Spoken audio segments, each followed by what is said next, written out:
Well, good day, everyone, wherever you may be. My name is Michael Kugelman. I direct the Wilson Center's South Asia Institute. Thank you for joining us for our assessment of the implications of Pakistan's recent elections. The election, which took place on February 8th, happened after an extended period of political turmoil in Pakistan, going back to the spring of 2022, when Prime Minister Imran Khan was ousted from power after losing a parliamentary confidence vote. After his ouster, he became embroiled in a confrontation with the Pakistani military and the government that succeeded him. In November 2022, Khan was the victim of an assassination attempt, which he blamed on members of the security establishment. It denied the allegations. On May 9th, 2023, Khan was arrested, and then protesters attacked several military facilities in Pakistan, a type of political violence that may have been unprecedented in Pakistan. After that, crackdowns intensified on Khan and his Pakistan Tehreek-e-Insaf Party, or PTI. Khan was arrested again in August of last year, and he has been in jail since then on charges that he and his supporters have rejected as politically motivated. Other PTI leaders were also arrested and jailed, and still others switched parties or quit politics. Hundreds of PTI supporters were arrested and jailed. In the days and weeks before the election, a series of court rulings further worked against PTI. One of them deprived PTI of its electoral symbol, a cricket bat, and obliged it to field candidates as independents. Khan also was served with jail sentences totaling 24 years in the days before the election. All of these developments played out against a backdrop of multiple crises, including severe economic stress, an increase in terrorism, and worsening border tensions with Iran and especially Afghanistan. Despite some speculation that the election may be delayed, and it was delayed earlier by a few months due to new census results, the election did take place on its scheduled date of February 8th. In what was a major surprise for many observers, independents backed by PTI received nearly 100 seats, more than any other political party. The PMLN, the party of the Sharif family, and the PPP, the party of the Bhuttos, received the second and third most seats. However, PTI members and supporters have alleged that there was massive rigging and vote tampering. They have posted official election documents that they claim show that the voting tallies at polling stations are in many cases at odds with the final official results, with PTI candidates being declared losers in votes that election documents initially appeared to show them winning. These allegations have received some support in Western capitals, including Washington, which has called for an investigation of reports of irregularities.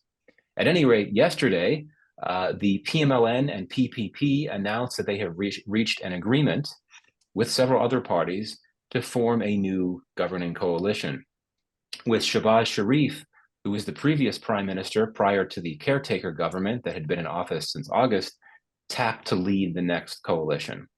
However, because it will be a large coalition with many different parties, some of which have tended to not get along, many observers believe that it could be a fractious and perhaps weak coalition. The question now is, what next? What does the election mean for Pakistan, and especially its politics, its economy, security, foreign affairs, and more? So we now turn to a distinguished panel of thought leaders from Pakistan to discuss these issues. Our panelists are all current or former Wilson Center fellows, and it is always wonderful to be able to turn to our alumni, so to speak, for inputs and insights on the important issues of the day. So let me briefly introduce the panelists before we start. Dr. Ishrat Hussain is a Wilson Center Global Fellow and former Wilson Center Public Policy Fellow. He is one of Pakistan's most distinguished economists, and he is a former advisor to the Pakistani Prime Minister and a former governor of Pakistan's central bank.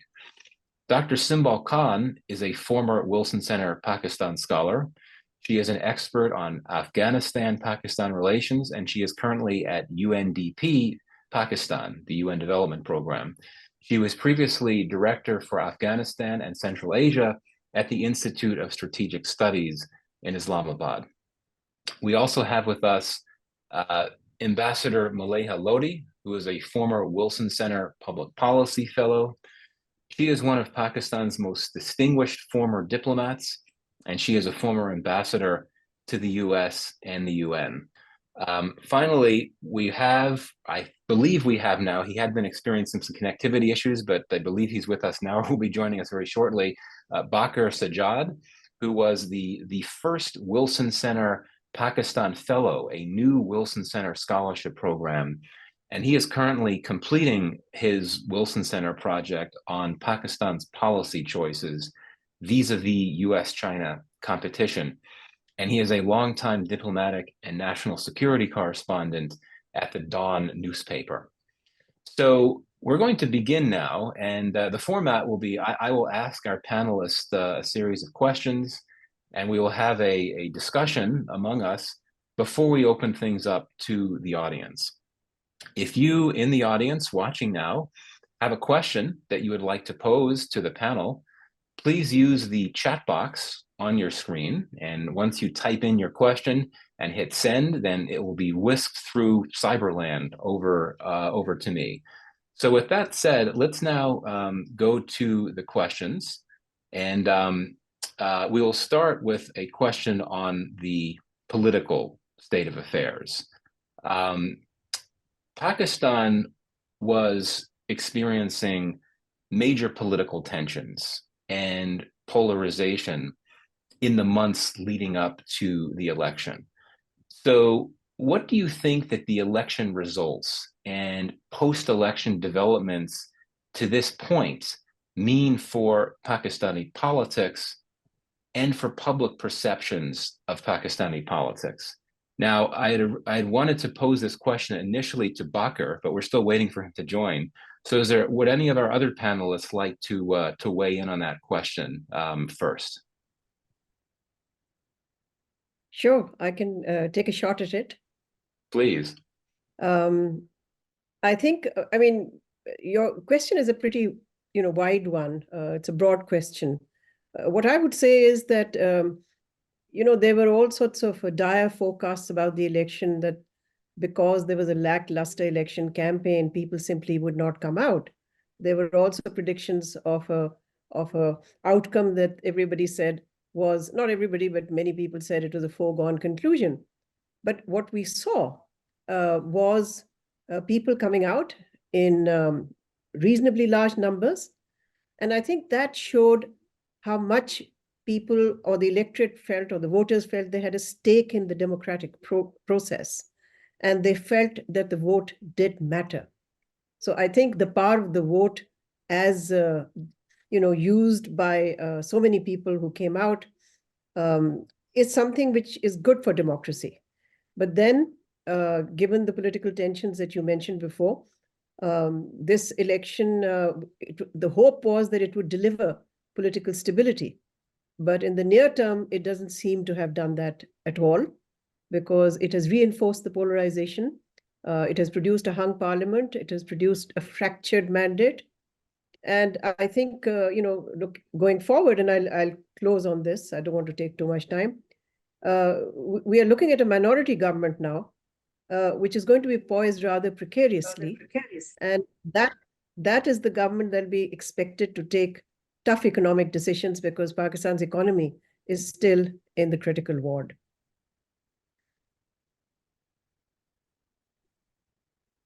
Thank you for that. Does anyone else want to weigh in? Because I did have a follow-up question on this front that I'd be curious to get your your inputs on.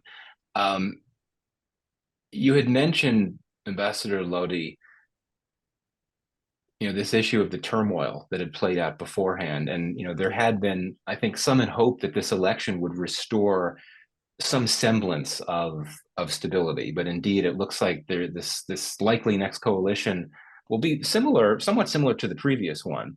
As I said before, many observers had suggested that it could be weak, it could struggle to get things done. And I am going to ask Dr. Ishrat in a bit a question about what that might mean for the economy. But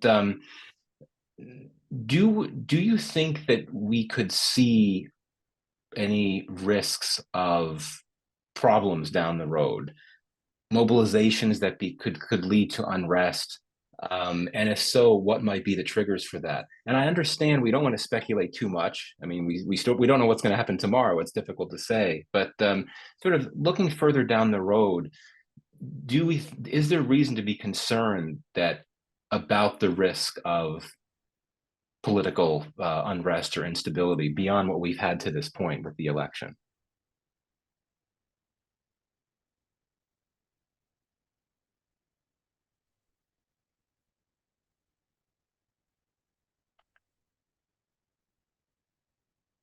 It's fine Who if no should one answer wants. this question? Anyone that would like to No, I respond. can answer that. Please, yeah, I please can go answer ahead. that question. I think, first of all, Michael, I think this is not PDM Mark II, the alliance that was, in office before the caretaker government came in. There are significant differences, even though the parties happen to be the same. First of all, the People's Party has not entered the government.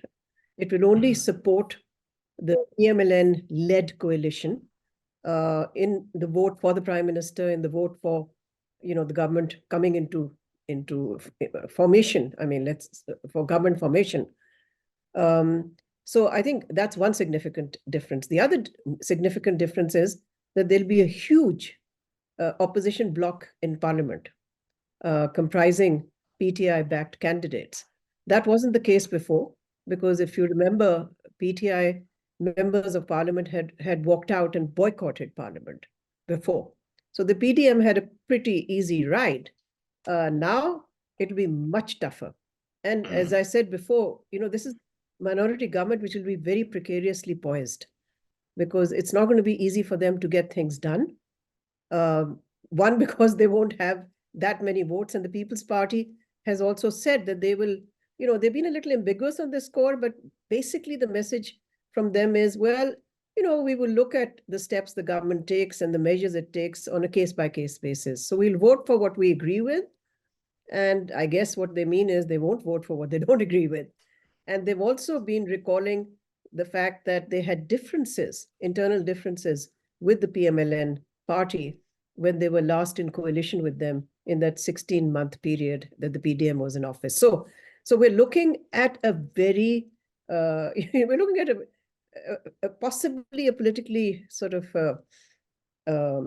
turbulent period ahead for many reasons. And lastly, I would say, because the 4 provinces will be run by different political parties. One of them, KP, Khyber Pakhtunkhwa, which is a very sensitive and very important province, obviously. Not that the others aren't. But because this will be run by PTI, they've swept this province. That too is going to create challenges for the Prime Minister, whoever the Prime Minister will be, in dealing with the Federation, particularly in the backdrop of economic difficulties and scarce economic resources. So I'll close on that note. Thank you. Do either of our other panelists want to weigh in before we move on to economic considerations?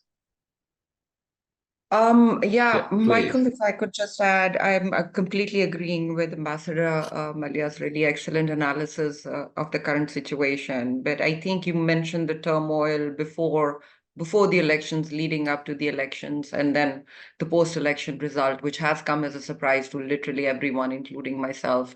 But I think one thing a takeaway that comes out of it is that the hope that any kind of hybrid power models can work in Pakistan, which of course a lot of us felt were not working for a long time in Pakistan. And part of the reason we've had a snowballing of impact of one crisis to another, and then kind of the economic crisis adding to the security crisis, internal political crisis. I think if anything, this election result is the surprise that people have faced is an actual verdict on the fact that that kind of hybridity in models and feeling that things can be set in ways that we can create an artificial stability when there are fundamental fault lines in the polity of who wields power in the country, who wields political and leadership power in the country, which institution wields it. I think this is basically at the heart of it, and this election result is a testimony to that, and what everything that Dr. Malia has said that we expect. I completely agree with her that our own projections and predictions of what's to come is going to be really troubling. It's basically also a testimony that there cannot be long-term stability, development in Pakistan till Pakistan grapples with this fundamental issue. Mm. Thank you. Thank you for that. I have a feeling we'll come back to politics a bit later because there's so much more to discuss. But I now want to turn to the economy. And clearly, one of the next government's most immediate priorities will be the economy. So, Dr. Ishrat, I first bring this question to you. What may be the impacts of a hung parliament and the possibility of a weak ruling coalition on Islamabad's capacity to pursue economic recovery as well as implement the economic reforms that so many say need to be implemented? And also connected to that, what might be the impacts on Pakistan's engagements with its bilateral and multilateral donors, including the IMF? So over to you. Well, thank you, Michael. It's too early to speculate as to what the policy stance of the new government is going to be, for the simple reason we still do not know who would form the economic team. And that is a very crucial decision, because the economic team will steer the course of action for the next few years, which are quite troublesome for the economy. So if you have a strong economic team, which also has the blessing of both the military as well as the PDM government, then you can definitely think that they will have to go back to the IMF. They will have to agree to an EFF 3-year program, because for the next 3 years, they have to pay $75 billion in debt repayments, as well as the external financing requirements.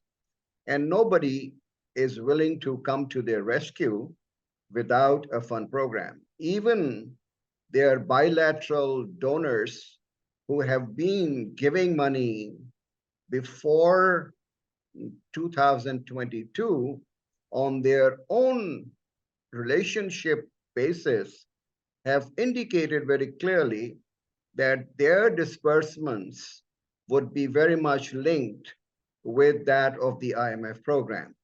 So the degree of maneuverability for the new economic team has become even more limited when China, Saudi Arabia, and UAE also tell them very clearly that you have to go for the fund program.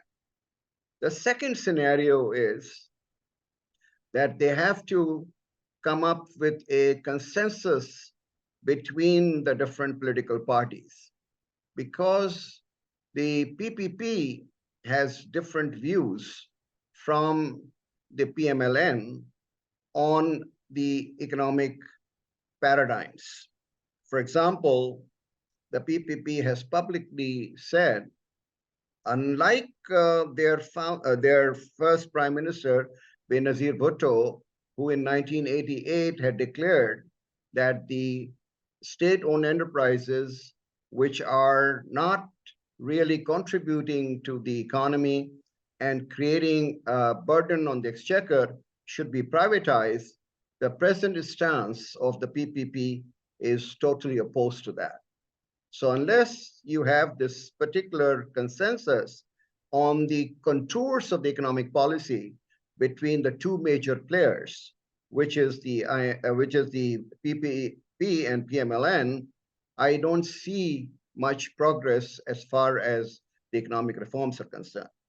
The third scenario, which is an optimistic scenario, is that they come to realize that they would have to inflict pains on the public of Pakistan for the first few years by taking some very tough economic decisions, which are not popular. But if they realize that the benefits of these reforms would start appearing in the year 4 and 5, and that will then strengthen their hands, even in the electoral politics. And they would argue that, yes, we created these situations for you where things were really worse off for the people of Pakistan, but you stayed with us. And now we are looking at the light at the end of the tunnel. The economy is beginning to reactivate into the right direction. And these structural reforms, everybody knows, and are quite few of them are urgent. So even before they assume the office, they have to realize that if they don't announce these reforms in the first month or so, in the first 90 days, because that is the honeymoon period, they have just got the election done, then the chances of implementation are quite, high. But Malia is right. This time, the PDM will be faced with a very vocal opposition, which was absent during the PDM-1. And therefore, the legislative process, whereby some of these structural reforms have to be given a sustained push, may face some difficulties. But that is the speculation at this stage. So what I have just constructed are the various scenarios which have to play out. And most important thing in my view is that the two major political parties should sit down right now, choose their economic team, come to discuss what their stance is going to be, what the phasing, sequencing, and timing of different reforms is going to be, and make an announcement. The announcement effect will actually provide confidence, because right now the market sentiment is at its lowest, both among the investors as well as the equity markets, the commodity markets, the exchange markets. So in order to restore that, the announcement effect will be very, very important. If they miss this opportunity of announcement, then the restoration of confidence back in the economy would take a long time. Thank you very much. That was a really useful intervention. I really appreciate that. Just one quick follow-up before others may want to weigh in on this. One quick follow-up, Dr. Ishrat. This was triggered in my mind when you were giving your comments. There's this relatively new policy mechanism called the SIFC, the Special Investment Facilitation Council. It's meant to attract more foreign investment, I believe, especially from the Gulf region. It appears to be a big priority for Pakistan for the last few months. The army chief himself has been promoting it. What do you think of this mechanism? And do you think that it can be successful in efforts to strengthen and stabilize Pakistan's economy? Well, I'm glad that you raised that. I missed that point. SIFC was initially focusing on drawing investment from the Gulf states. But over time, it has broadened its mandate and its scope of work. And what pleased me a great deal by SIFC, because I was a big skeptic about any extra constitutional body which takes over the responsibilities of the constitutional bodies like National Economic Council, which is headed by the Prime Minister and has all the 4 chief ministers in this. So I figured out why there should be a body like SIFC. But let me tell you, we have been dragging on the drug pricing policy for last 20 years. My first, assignment in the government was to make a case that, like other developing countries, the pharmaceutical industry is being stifled because every single molecule is being priced by a bureaucratic agency called DRAB. And what is the best practice? That you only take those molecules which are essential drugs, which are prescribed by only WHO, and let the market forces compete as far as the pricing of all other drugs are concerned. And this has been pending for, as I said, 20 years. And this SIFC took the decision and deregulated the pharmaceutical industry. So if they continue to do that, then I think SIFC would be something which is positive for Pakistan's economy. The second favorable feedback I get from my colleagues in these civil services that they were very reluctant to take decisions because of the fear of NAB, the parliamentary committees, the media, and others. Now that SIFC gives the directives, they are very much comfortable in taking those decisions and implementing it. So if this continues, I think the pace of implementation of the economic policies should be expedited and will help the economy. But these are based on very small pieces of evidence, and I do not know what will be the nature of the SIFC in the future. Thank you very much. Do any of our other panelists want to weigh in on the economy? And Bakr, I know you're here now, which is great. We're going to come to you a bit later to come back to the political questions we had addressed earlier. But would anyone else like to weigh in on the economy before we move to foreign affairs? Yes. Yes, I think, Ishrat has laid it out extremely eloquently, but I do think there are a couple of points that still need to be made. First of all, SIFC or no SIFC, unless Pakistan gets the macroeconomic framework in place and is able to address its structural economic problems, no SIFC can do anything for the country. I don't think there'll be any significant domestic or foreign investment in Pakistan unless we fix the structural economic problems, which show, there's some that have to be fixed in the near term. Most of them will take a longer time, but you've got to start somewhere. That brings me to my second point. None of the parties in this coalition are reformist parties. None of them. They talk about fixing the economy, but none of them have laid out any plan to do that or to explain to the public how exactly they're going to fix the economy. If anything, they've been going around announcing freebies, which means you're going to be spending more money, but you don't have that money to spend. Certainly, you don't have your own money to spend. And the third point I would make, and that's critical, I think our relationship with the IMF, with which, as Ishrat rightly says, we have to negotiate a new, longer-term, bigger program, as well as the World Bank, that relationship is contingent on a credible finance minister being appointed.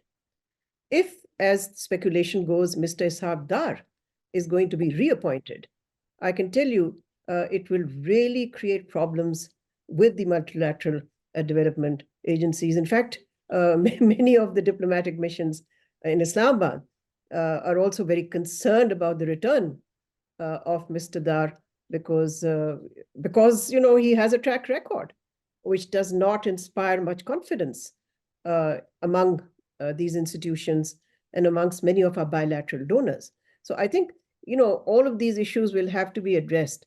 Shahbaz Sharif, the Prime Minister to be, talks about the need to, address economic issues, but, they don't lay out any roadmap. There's nothing out there. So if it's going to be just ad hoc, and if it's just going to be, day-to-day economic management, I'm afraid that's not going to do it. Especially, as Ishrat rightly points out, there's already a cost of living crisis that is weighing very heavily on the people of Pakistan. And some of the decisions that have to be taken in the near term would mean that this cost of living crisis would be probably added to or reinforced.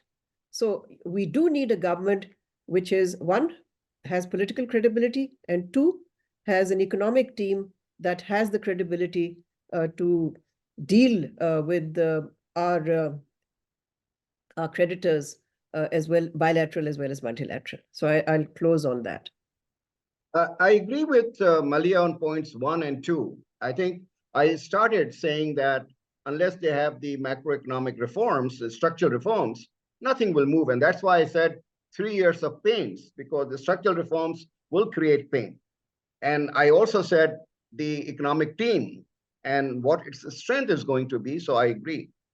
Malia, you would recall that the 1990 regime of Nawaz Sharif was the first regime in the history of Pakistan which went for deregulation, liberalization, privatization, and the confidence level of the investors in Pakistan really was shot up.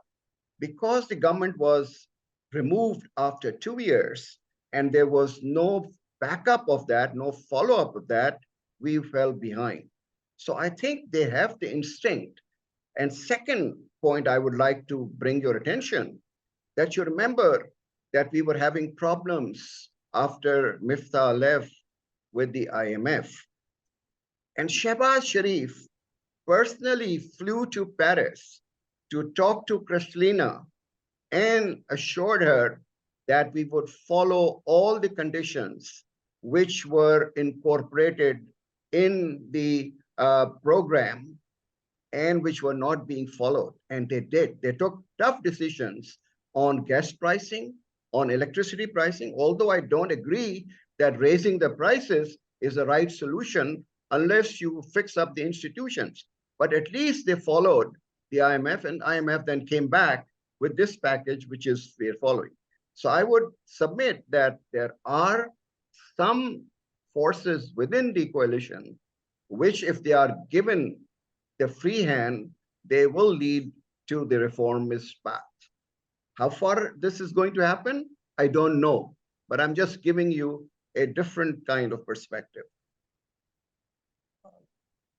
Michael? Yes, please. Yes, Michael, first of all, my apologies to all the participants for joining late.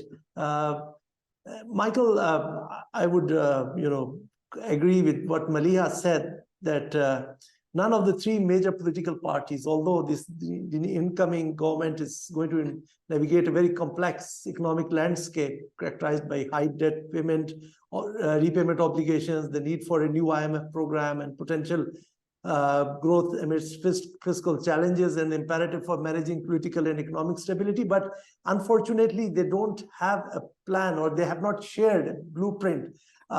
We can talk about their past record, but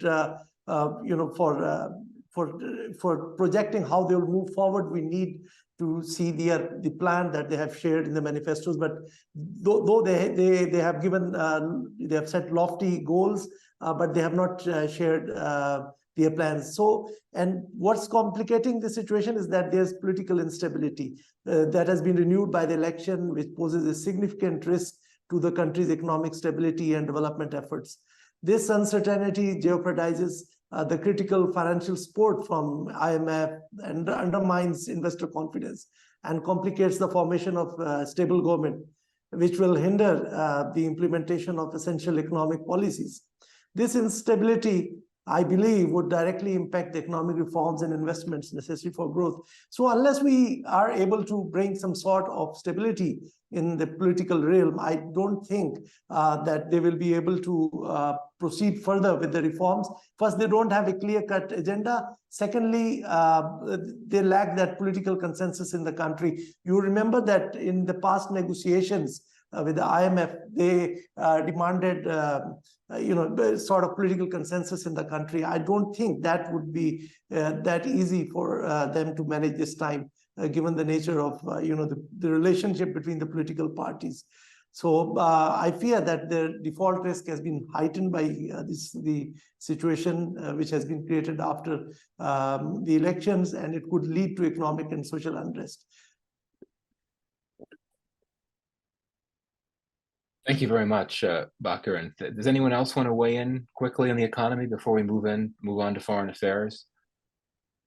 Okay, great. So let's shift, and I'm going to come back to you now, Ambassador Lodi. How do you think key Pakistani partners, and I would think in particular here of China, Saudi Arabia, other Arab Gulf states, the EU, the US. How do you think that these partners of Pakistan have viewed the election and post-election developments? And what do you think the implications of the election are or could be for Pakistan's relations with these key partners?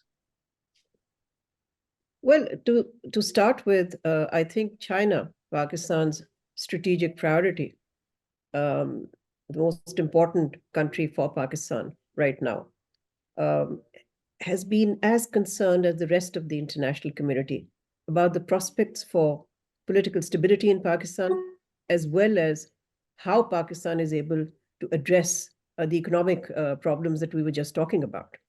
So I think that is a common concern shared by the entire international community, all of Pakistan's, let's say, friends and partners. Having said that, the major thrust of Pakistan's foreign policy is not going to change under this government. I don't see, anything very new happening because one, our neighbor India is itself going to go to the polls soon. We will have to wait and see what kind of a government emerges there. And then the other two neighbors that we have, I think our relationship with Afghanistan will remain testy until the Taliban address Pakistan's security concerns, which, as you know, revolve around the TTP, the Tehreek-e-Taliban Pakistan, which still resides and has a base in Afghanistan. With Iran, yes, there has been a determined effort by both countries to improve relations after after the two countries traded airstrikes against each other. But the relationship is still damaged and will need efforts to mend that relationship and to revive a degree of trust and confidence in each other. Most importantly, the border management issue has to be resolved. Both countries have long accused the other of not doing enough against armed groups that they claim reside in the other country's border area. So, I mean, the three neighbors, this is a very important, I think, an important task for the new government. Pakistan's security policy has for decades been based on trying to avert a two-front situation. In other words, preventing two hot borders. Well, today Pakistan has difficult relations, let's say, with three countries of among its neighbors. So it has to move, wisely to diffuse tensions in the neighborhood. And beyond that, I think Pakistan will wait it out to see who wins the election in your country, Michael. Again, that relationship, I believe, is in a state of, it's at an inflection point.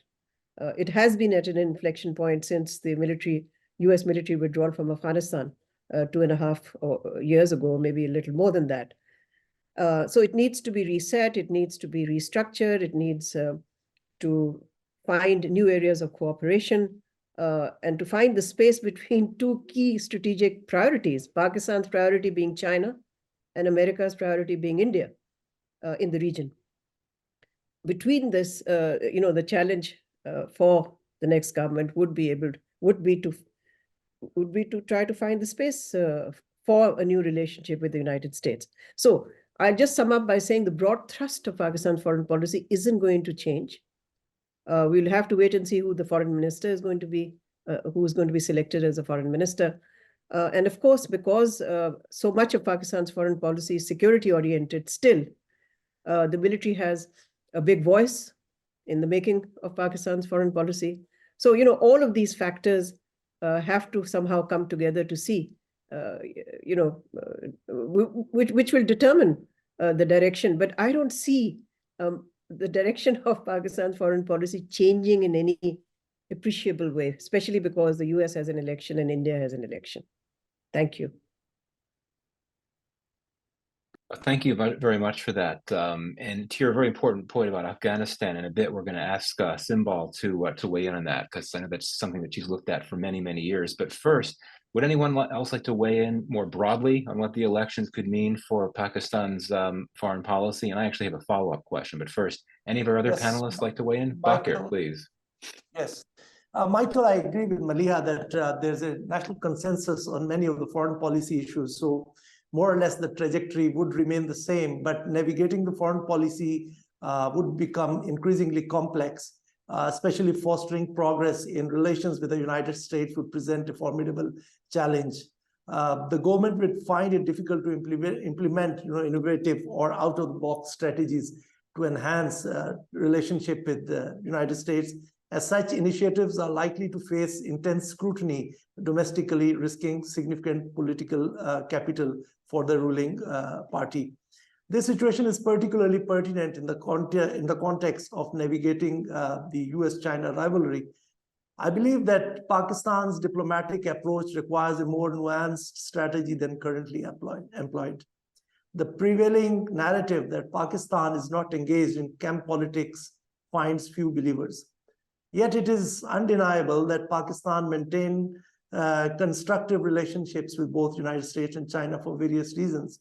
However, political motivations may drive the opposition to advocate for a stance that leans more towards China. For instance, last year's visits by US envoy Ambassador Bloom to Gwadar and Gilgit, facilitated by the government here, aim to demonstrate a transparent engagement with both global powers. Such diplomatic gestures may become increasingly challenging in the current political climate, as the opposition would look for opportunities to stoke doubts and controversy. Similarly, any efforts towards normalization with India would face significant hurdles. The government is unlikely to pursue any actions that might be interpreted as softening of its stance towards New Delhi or a concession on the issue of Kashmir. These complexities underscore the fact that domestic political considerations would heavily influence diplomatic maneuvers. Michael, if I could just add to these very, very good comments from Bakir and also Malia before that. Just adding, I think one missing piece in all the discussion that has happened here is also how economy itself and economic stability inside internally kind of changes or impacts foreign policy of states. I think we usually miss that element, especially Pakistan's foreign policy has been considered so securitized for so long, especially on its both on east and also western borders for the last 20 years because of NATO being present there and a live war, the international war there. So we've had that whole security kind of lens to it. But foreign policy is not just shaped by your security or national security interests. It's also shaped by what you can do through your economic stability and how you can use foreign policy to enhance economic stability inside. And I think I'm picking on what Bakir was saying about Ambassadors Blom's visits to Gwadar and also our interactions and what we have been seeing when we interact with our key institutions, foreign policy institutions, both civilian and military. There is a sense that more has to be done by Pakistan itself to kind of exploit any kind of foreign policy relations and how to manage its foreign policy relations to benefit itself in economic terms as well. We have tied very close because of CPEC and how we have looked at CPEC and how Pakistan itself has its own narrative on CPEC, tied very closely to our economic futures, thinking that that is going to be the big change agent. There has been a slowdown there. There has been some change thinking there because even looking from Pakistan's own lens, probably Pakistan's own faults, internal instability, which hasn't really supported the development, the economic development through CPEC through our engagement with China that we were hoping for. There is a rethink, not shifting away or kind of pivoting away from China in itself. There is a thinking internally of how Pakistan can use maybe alternate ways, maybe balance its relations with the West, find more space for the Gulf, for Saudi and other partners to broaden its own internal development and fulfill its needs, developmental needs. We talked about the macroeconomic structural issues with Pakistan's own development and economic model. For that to happen, I mean, political stability and policies that the governments make are only so far. There is a huge and unmet need of investment, of partnerships which are broad, which can bring in the investment on the ground in various parts of Pakistan. And I think that will push a little bit of broadening of our foreign policy choices, at least on the regional or the global level. Thank you. Thank you very much to all of you. And I think, Simbal, you hit on the follow-up question that I was going to pose, but I'll pose it anyway and hope that others may want to weigh in more specifically. There has been a lot of talk in Pakistan, really for a year or so, if not more, about this notion of trying to undertake a shift, a paradigm shift in Pakistan's foreign policy that would move away from geopolitics and move more toward geoeconomics. And many observers, including myself, believe this might be a bit ambitious, given that the economic situation in Pakistan makes that seem unlikely. We have heard army leaders mention this. We've heard senior political figures mention this proposed shift. Do you think that this next government is going to look at this issue, or is this something that we're going to hear less about? Understood that on many levels it's still unclear what exactly that shift means, but I think the idea here is to focus much more on pursuing more trade with neighbors and connectivity projects in South and Central Asia. But would anyone like to weigh in on this question of this notion of a shift to geoeconomics? Yeah.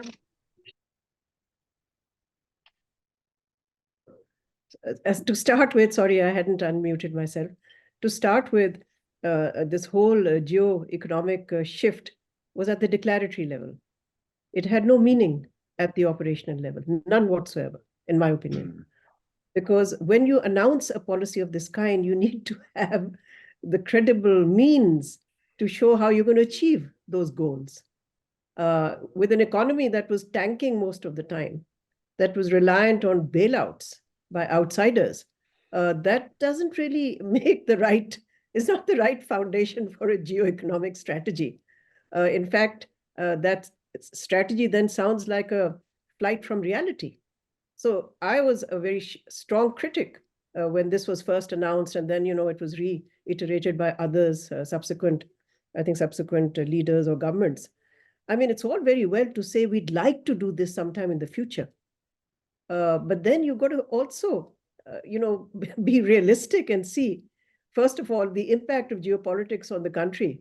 I mean, here I'm talking about, or you're talking about, or Simbal is talking about, Pakistan has to mend relations with 3 neighbors, or the other way around. I mean, talk about geoeconomics in this environment where sometimes people call it the revenge of geopolitics. When geopolitics is wreaking such challenges for Pakistan. So I think, first of all, there is no such thing as geoeconomic strategy without geopolitics. I mean, this is not, one doesn't substitute the other. It never has and never does. And it hasn't for any country, frankly, except if you're a small country like Singapore, perhaps. Then you can do geoeconomics without geopolitics, because they really don't have much of they've resolved at least some of their border problems many, many decades ago. But for most countries, it's very difficult to separate the two, and the two are inseparable. So I think conceptually, I have a problem with that Pakistan is shifting course. It's not possible. The two, as I said, are inextricably linked. You can't really have a geoeconomic strategy then when your economy is so weak. So I think we might hear, the similar rhetoric from the incoming government on geoeconomics, etc. But really, I just find that so completely off the wall. And in any case, to say that CPEC provides Pakistan, the means to assert or use a geoeconomic strategy, that doesn't quite cut it, because it's another country's geoeconomic strategy in which we are sort of, in a way we are being fitted there, which is fine. I mean, I think it's a huge benefit for Pakistan. But that's different from a country having its own geoeconomic strategy, because it is it's a bigger power that is pursuing its geoeconomic and geostrategic goals together, because CPEC is a combination of both, frankly. It may be an economic project, but it has huge strategic implications. There's no doubt about that. So I think for me, I mean, if I was advising the next government, I'd say, hold on to hold on. Don't use this rhetoric, because otherwise you will not be taken seriously by anybody. Michael, I think there are some prerequisites for the geoeconomic paradigm. First, you have to put your own house in order so that you do not have such economic stresses and you do not have a weak economic policy within the country, which is not bringing in either growth or equitable distribution. What are we going to offer to other countries if we are moving from one crisis to another crisis over a long period of time? So to me, unless we make a strong foundation of our own economy, where we have surplus, tradable goods and services, which we can sell to Afghanistan or to Iran or to other countries, unless we have investment which is coming in from the, Saudi Arabia, for example, has $700 billion under the Public Investment Fund, and they are looking for opportunities to invest in developing countries where the rates of return are quite high. Qatar Investment Authority, Kuwait Investment Authorities, they have surplus as far as the capital is concerned, and we have the market of 240 million people. So you have a geoeconomics, but you have to put your own house in order and make your economy stronger. Then you can expect a shift in that direction. But unless you do that, I don't think we will just be talking about this. It will be rhetoric. And as Malia said, this will not be operationalized.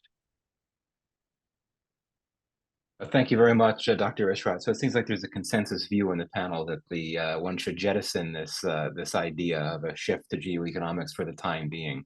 Simbal, I'd like to come to you now to focus a bit more on Afghanistan, because this strikes me as such an important issue, and clearly a top priority, for one of the many top priorities for the next government, addressing the tense relationship with Afghanistan and the growing threat of cross-border terrorism emanating from Afghanistan. And it's very clear that the number of terrorist attacks and terrorist violence has increased in Pakistan since the U.S. withdrawal from Afghanistan, since the Taliban takeover in Afghanistan.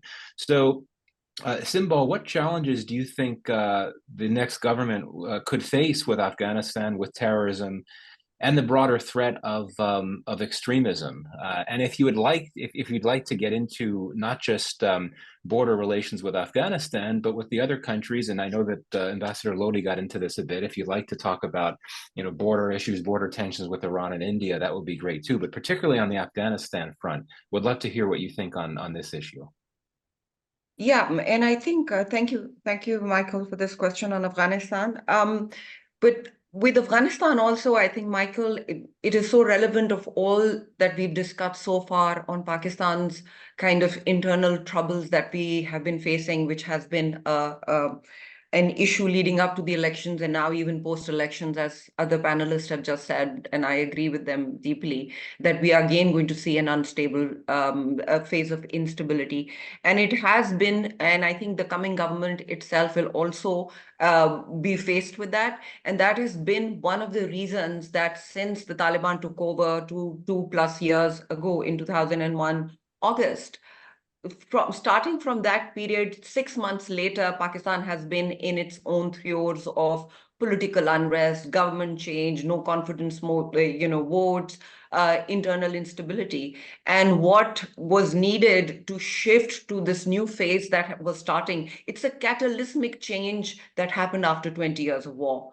It was actually an absolutely new chapter that was starting. One non-state actor, an insurgent group from that status of fighting asymmetric war, international war against NATO, changes into a state actor. It was, and the forces and the whole security dynamic within the region and Afghanistan changing. And once that is happening, when it's just kind of playing out, things start changing inside Pakistan very deeply, and the attention shifted. I definitely believe that even with this new government, although this is a crisis issue, it has been on the table.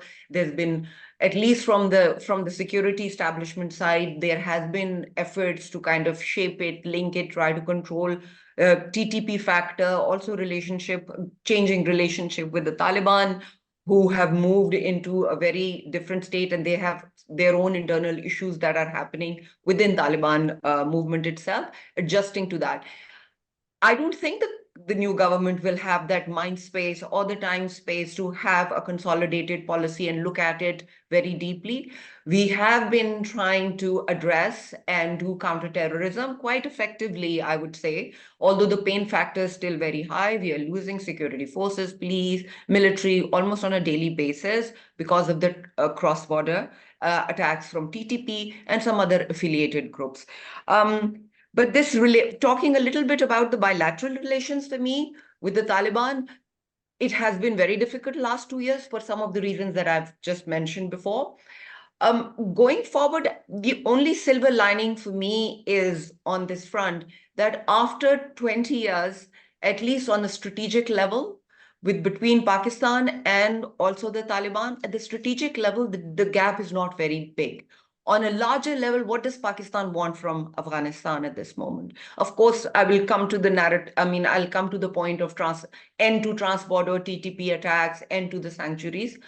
What we want is a peaceful Afghanistan. We want a stable, peaceful Afghanistan in the region where there is no international war, where there is no presence of foreign forces, which creates its own dynamic of pushback from the region, both the regional actors as well as from the Afghan people itself, which we've seen in the phases of the last almost 45, 50 years, starting from the Soviet invasion and then coming to the US, invasion in a way, of war on terror in Afghanistan.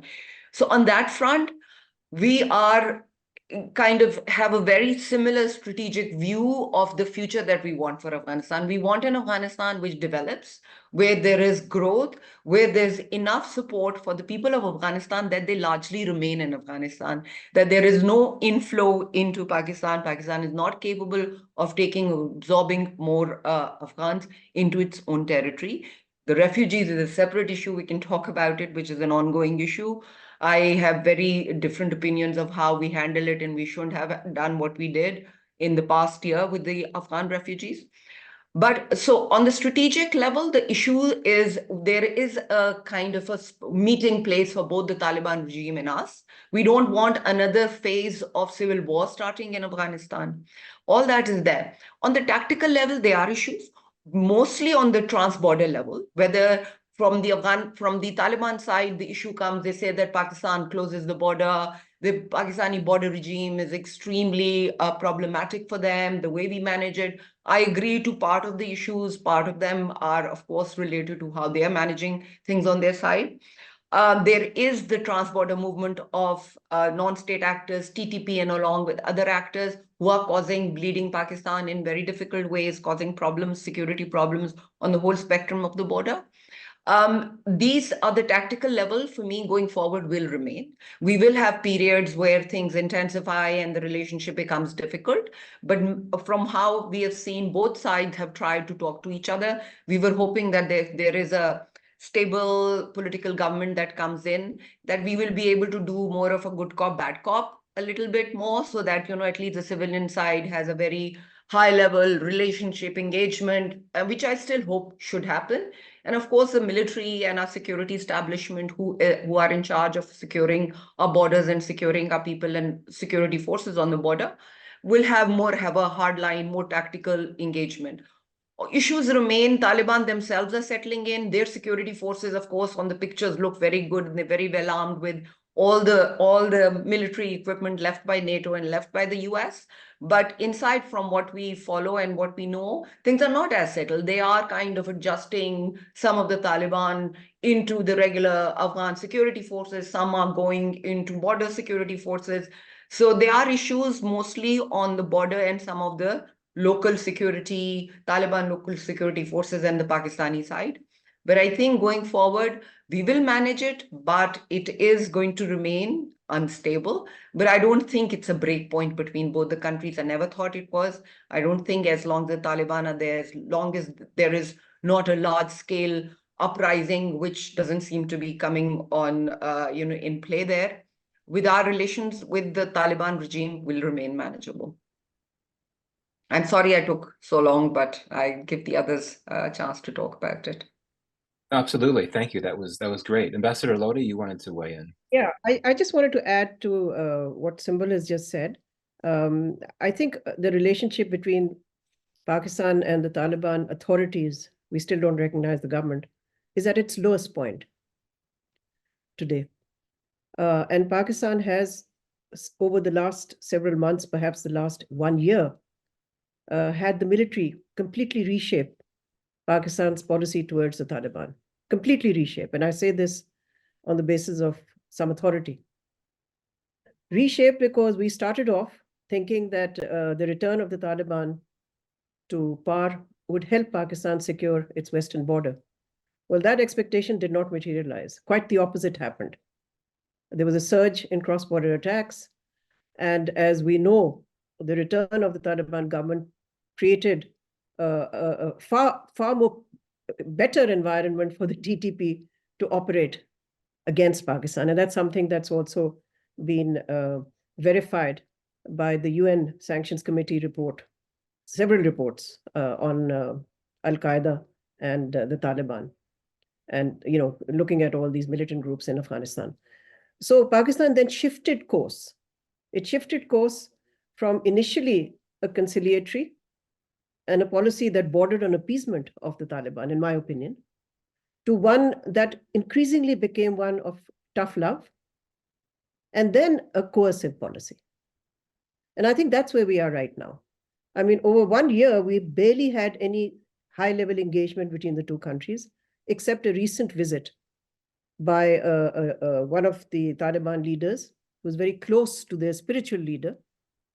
And he was told in no uncertain terms, and again, I have this on good authority, that Pakistan, which had used transit trade as well as leverage to put pressure on the Taliban, that Pakistan was prepared to deal with some of the asks that the Taliban leader was interested in, including transit trade, which Pakistan had begun to restrict by banning several items. On whatever grounds, that's a different matter. Whether these were economic grounds or these were non-economic grounds is a different matter. But Pakistan made it very clear, Pakistani officials made it very clear that these asks won't go anywhere until the Taliban authorities do something about the TTP. So not quite placing a condition for the rest of the relationship, but I would say almost doing that, but averting what Symbol rightly says, a breakdown or a rupture in the relationship. That obviously Pakistan cannot afford and does not wish for that to happen. So I think the challenge for the next government, first of all, it's the army, it's the military that runs Afghan policy. That's very clear. Largely because the civilians have really no perspective on this, or maybe they have no interest in this. I don't know. But certainly the last year, I've not seen, even during the PDM government, I really didn't see any interest. I mean, the foreign minister of Pakistan never bothered to even visit Kabul during the PDM government. I mean, what kind of engagement is this then by the civilians? So then the military takes over. I mean, obviously, if the civilians are not interested and they're more interested in visiting Washington, D.C. rather than the neighborhood, which is true. So I think for the next government, first of all, they'll have to figure out how much of an influence they will have in policy towards Afghanistan. They have to figure that out, how much interest they'll have. And secondly, how long will Pakistan continue with what I think is a coercive approach? I mean, of course, it's complete frustration that has forced Pakistan to deploy coercive, let's say, instruments. And this has included, statements at the declaratory level also, sharply criticizing Afghanistan.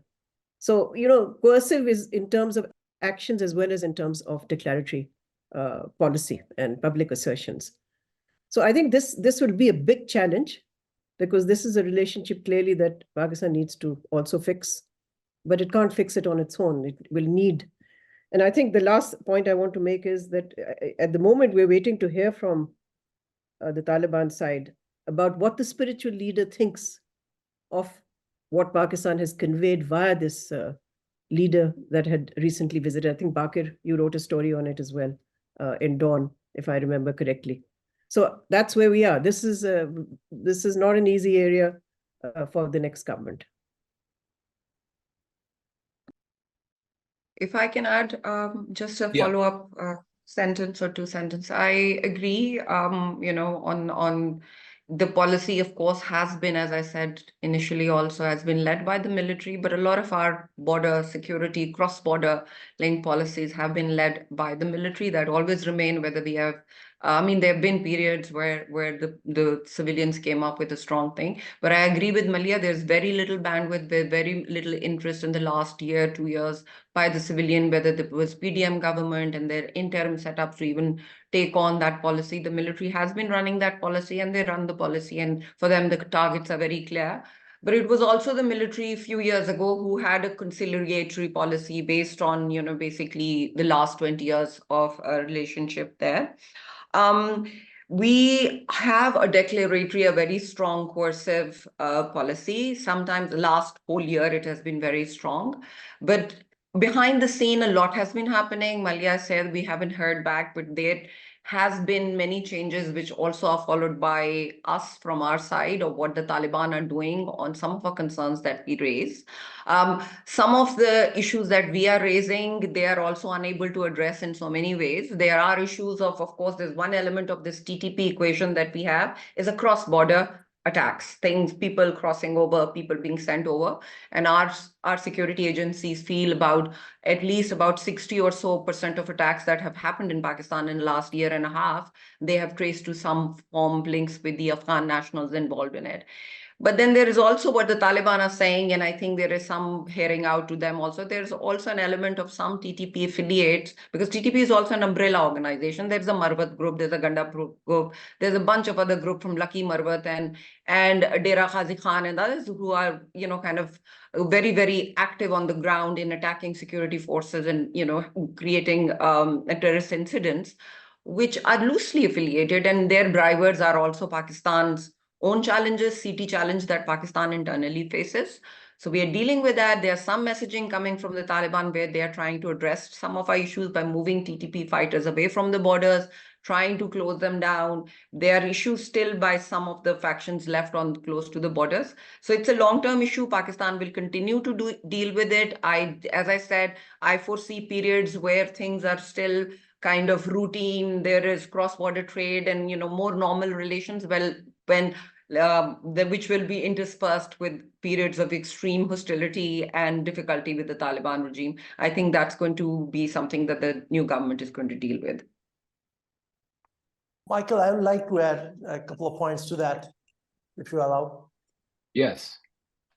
Michael, it's true that the military controls Afghan policy, and given the security nature of the relationship, it will continue to do so, and the new government will find little space for itself to, assert itself in this policy. The new government will, however, face political and public pressure to review the current policy regarding forced repatriation of Afghan refugees and the institution of visa regime between the two countries. Adjustments in these policies are anticipated, reflecting the changing dynamics and humanitarian considerations. And Michael, at the start, you talked also about Iran, that you would like to hear about the Iran relationship. I think the damage has been done beyond, what could be immediately repaired. Although there are, we see a lot of activity taking place between Pakistan and Iran. Iranian foreign minister came here, but the trust that is, lacking between the two countries, between the security institutions, that is going to hinder any meaningful progress towards improvement in ties. Well, thank you. I appreciate that. I appreciate all of those comments. Let's move to the questions from the audience. We have many coming in, and I've tried to group them together. There are some that repeat. So what I'm going to do is pose a few questions to each of you, and then we'll just go around. And actually, Bakir, I think we'll start with you. As one could imagine, there are a number of questions about the army and its role in the next government. But let me just pose a few questions that, broadly speaking, represent the nature of the questions that came on the political front. And I'll have you start with this, with Bakir. You don't have to answer all of them. But one question is, what can we expect for civil-military relations with this next government? Shahbaz Sharif is known for having better relations with the army than his brother. What to expect from Imran Khan? Will he try to reconcile with the military? Will the military try to reconcile with him? And there is also a question, what are the red lines that the army will not allow the new government to cross? And let's see, I think that's pretty much, yeah, why don't we start there? So please, I know those are tricky questions, Bakir, but feel free to answer however you'd Michael, like. these are some of the very difficult questions. I'm not very optimistic about this civil-military balance correcting itself, or civil-military imbalance rather correcting itself in the near future. In the way things have happened over the past year or so, and especially the way in which PDM2 is being brought into the government, I think the military's influence on the government would increase, especially after the kind of the results that we had, and a very strong opposition that we are expecting. And the expectation that of the kind of results that were being expected that didn't come, that has increased the pressure on the government to align more closely with the military. And we would see that in mostly in terms of the internal policy, internal security policy. On foreign policy front, we'll see the government ceding more space, and as well as we have seen the civilians government ceding space on the economic front.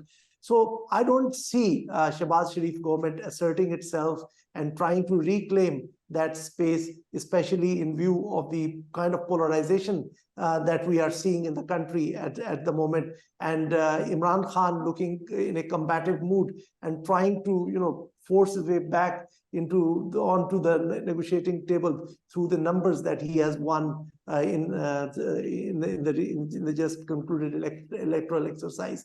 Plus, the other issue that is going to be that there's this feeling, or this feeling of frustration among the PTI voters that would keep things quite unsettled in the country, which will allow the military to maintain an upper hand. And if we look back historically, we are not new to political polarization. We had this in 70s, which led to the breakup of the country. Then in 77, after which we had prolonged martial law, then the turmoil in the 1990s. And each time, whenever we had this political polarization, it ended not in a way that was advantageous to the civilians. Rather, the civilians ceded more space. So I believe that in this scenario, on this current situation, the civilians are again going to cede more space to the military in the near future. Imran, as I know of now, is not going to relent, and he's not ready to accommodate either with his political opponents or with the military. And one more for you, Bakir, though I think Dr. Ishrad and others may want to weigh in on this as well. Several questions about the military's likely or possible role in economic policy. And if that is, can we trust the army to do what is best for the country? What are the impacts of the military playing a bigger role in economic policy during the era of the next government?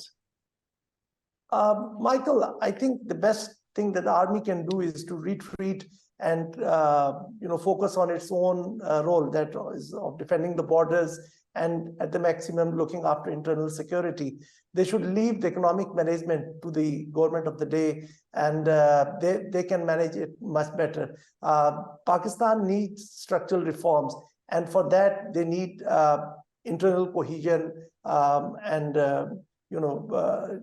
as well as reforming the government. So that should be done by the politicians. I don't think the military has a role in it.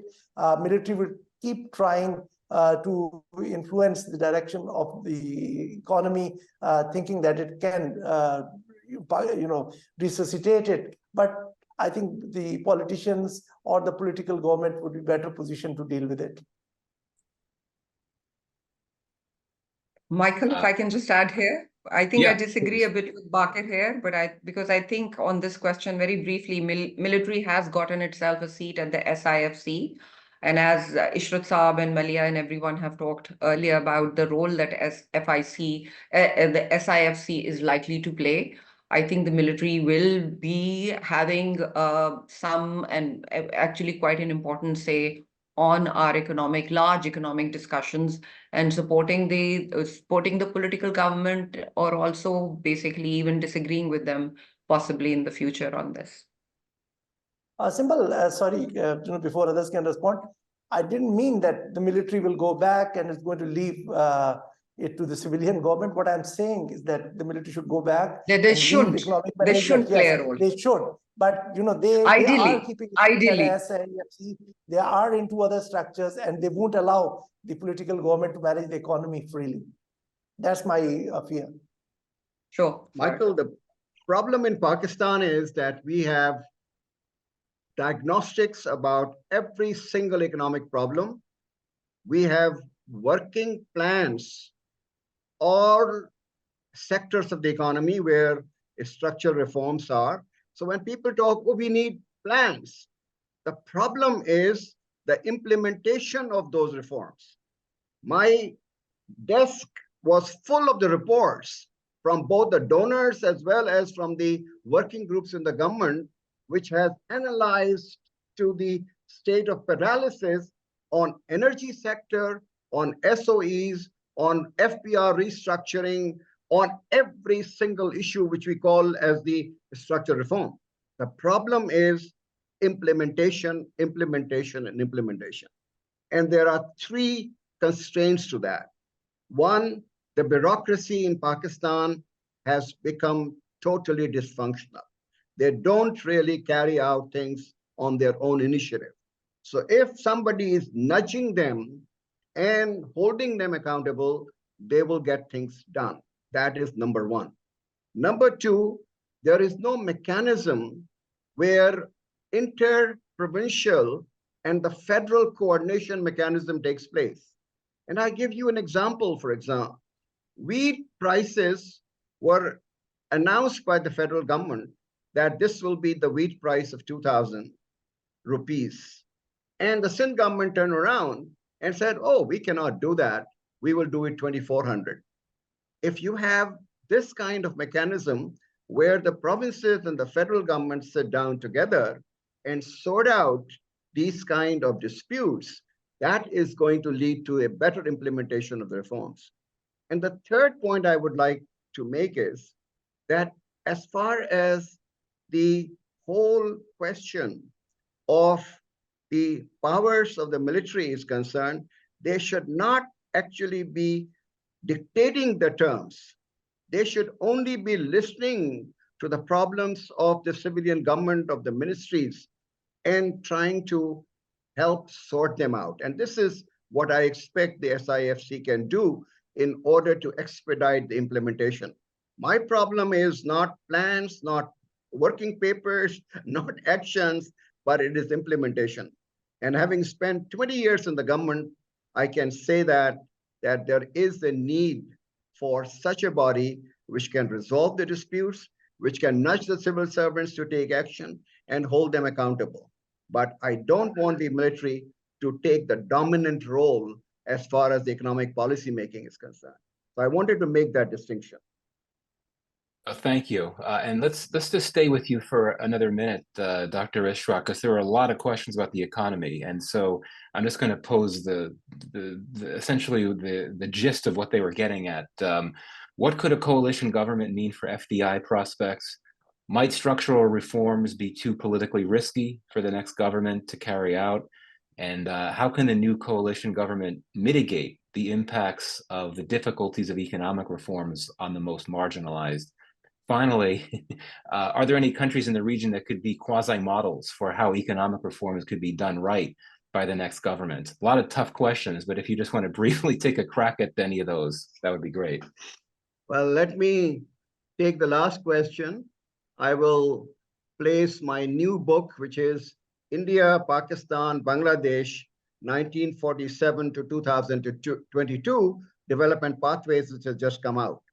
And that shows that it is the continuity, consistency, and predictability of economic policies across the political regimes.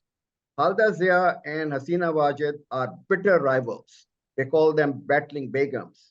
But the economic policies remain unchanged throughout the two regimes. India started with Narasimha Rao and didn't take any notice of that till Vajpayee came back from the opposition and continued these policies. In Pakistan, we had from 1999 to 2022, 16 prime ministers. And if you do not have continuity, consistency, and predictability of economic policies, even if they are even bad policies, if the investor knows what the policy is, he would adjudge and he will make only calculations whether this makes sense for me. But if you change the policies every 2 years with the change in the regime, no investor, whether domestic or the foreign, is going to come and invest in Pakistan. Your investment ratio is 15%. Your savings are only 9%. And thanks to the remittances, that this has gone to 6%. So 6% is your gap, which you are getting by external borrowing. India and Bangladesh were 15%. They have gone to 30% of GDP. They don't need any external assistance. Neither the fund nor any other bilateral donors are there. They are providing, India is providing aid to the others. So the roadmap of reforms, and this is a country which used to be ahead of India and Bangladesh till 1990. Our per capita incomes were 70% higher than India and 100% higher than Bangladesh. Our poverty rate was much lower. So this is not a magic rocket science. It is doable. The only thing is that everybody in this panel has said that political stability and allowing the elected representatives, even if you don't like them, to complete their 5-year tenure. If they are not able to deliver, the people of Pakistan will throw them out in the next elections. But if they realize that if we want to win the elections, we have to take some very tough economic decisions, which will be painful in the beginning, but at the end of the day, these will create positive returns to the economy and the economy will take off. This will ensure their re-election. And if they are there for 10 years, on the basis of the record, Pakistan's economic path will be quite different. Thank you very much for that, Dr. Ishrat. I want to come to some questions about foreign affairs, and maybe we'll start with you, Ambassador Lodi, but the others should weigh in as well. A number of questions about China. How might a fractious political spectrum, these are the questioner's words, not mine, how may a fractious political spectrum impact relations with China and CPEC's prospects? And another question is, should the next government have a newer and more proactive policy vis-a-vis the US and the EU? I think you're muted, Ambassador Lodi. Sorry, I always plunge and then find nobody can hear me. I think the question about the Happens US to all of us. Yeah, the question about the US is it takes two to tango. We can't really have a proactive policy if, for example, the Biden administration had been actually completely uninterested in Pakistan. The White House was not engaged with Pakistan all these years during the Biden administration. The foreign minister of your country, or the Secretary of State, as you call him, never bothered to visit Pakistan even once. What does that say for the US interest in Pakistan? It shows a very low level of interest, which is fine. I mean, we can live with that, no problem. But since the questioner says, what is it that Pakistan can do? I think, first of all, we have to wait it out and see who is the next president of the United States. There's nothing we can do in the interim. I mean, in fact, I would not advise the incoming government to do very much. I think we need to wait it out because it's just a few months. It is election year in your country. You know more about it than I do. So at this point in time, we're not going to get a reset, and certainly not with the President Biden, who's, as I said, who's never even bothered to thank Pakistan for its role in evacuating U.S. military forces from Afghanistan after when the U.S. announced its withdrawal. I mean, all these things have not gone unnoticed in Pakistan, not just by the policy elite, but by many others who also helped to shape policy. I think that for the US, for China, I think, as I said initially also, China is as concerned as the rest of the international community who are friends of Pakistan about Pakistan's political stability. It can't really help Pakistan unless Pakistan helps itself. And I think that is the message from them now, increasingly. Of course, they don't, like Western countries, convey messages publicly. They do it privately. They are sensitive to how countries respond when certain things are said publicly. So, for CPEC, look, there is a complete and firm national consensus in Pakistan on its relationship with China. There are no two views that I can, I mean, there may be some minority views, but certainly at the political level, there's a complete consensus on the need to strengthen our strategic and economic relationship with China.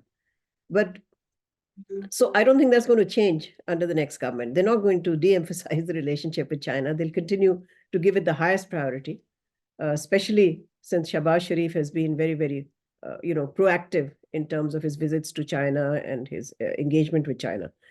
But, foreign policy, again, I'll end on this note. Foreign policy begins at home.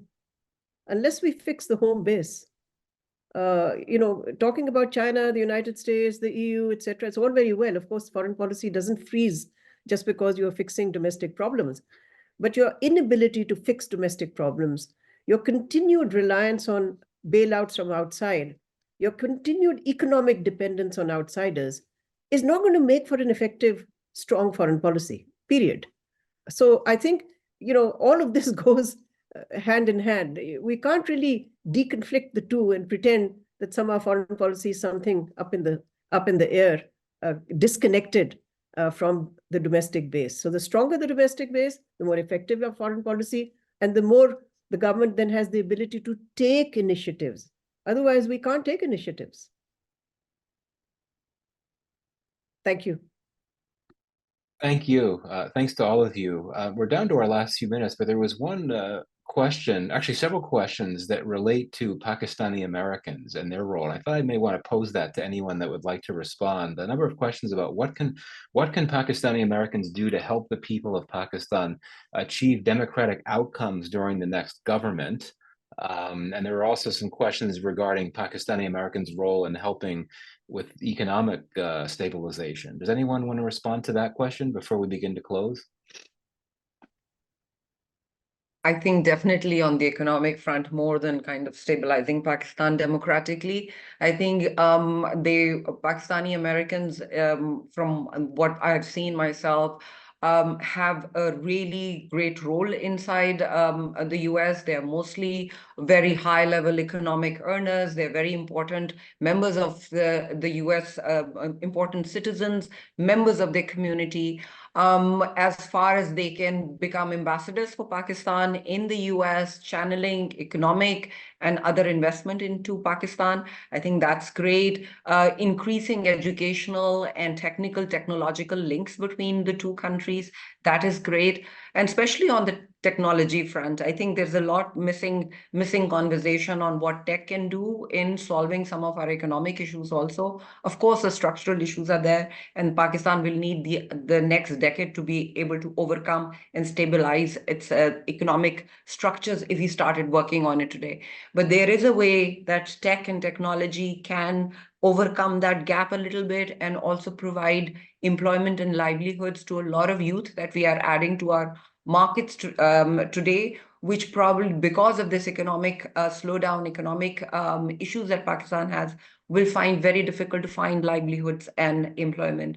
So if the real great minds, people working at very high educational technical level in the US can support tie partnerships with Pakistani companies, Pakistani youth, Pakistani startups, to find that space where we can find livelihoods and employment for Pakistani youth through engaging on the tech world, on providing that, I think that would be a great avenue of support.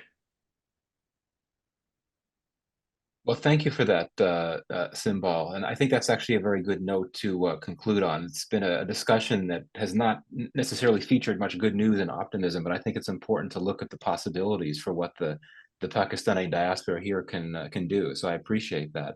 I wanted to thank our 4 panelists. As I had said at the top, all of them have previously been based at the Wilson Center physically as fellows and scholars. And several of them continue to have affiliations with us now. And it's really great to be able to draw on that expertise as we have this morning. So I really appreciate you all taking the time. I know it's the evening there in Pakistan. I also want to thank our audience for tuning in. We had a tremendous number of questions, and I'm very sorry that I couldn't get to every one. But thank you for listening. Thank you for the questions. And with that, we will adjourn. I want to wish everyone a pleasant day and a pleasant evening. And take good care. Thank you, Michael. Thank you. Thank you Michael. very much. Thank you, Michael. Wilson Center. Great to be here.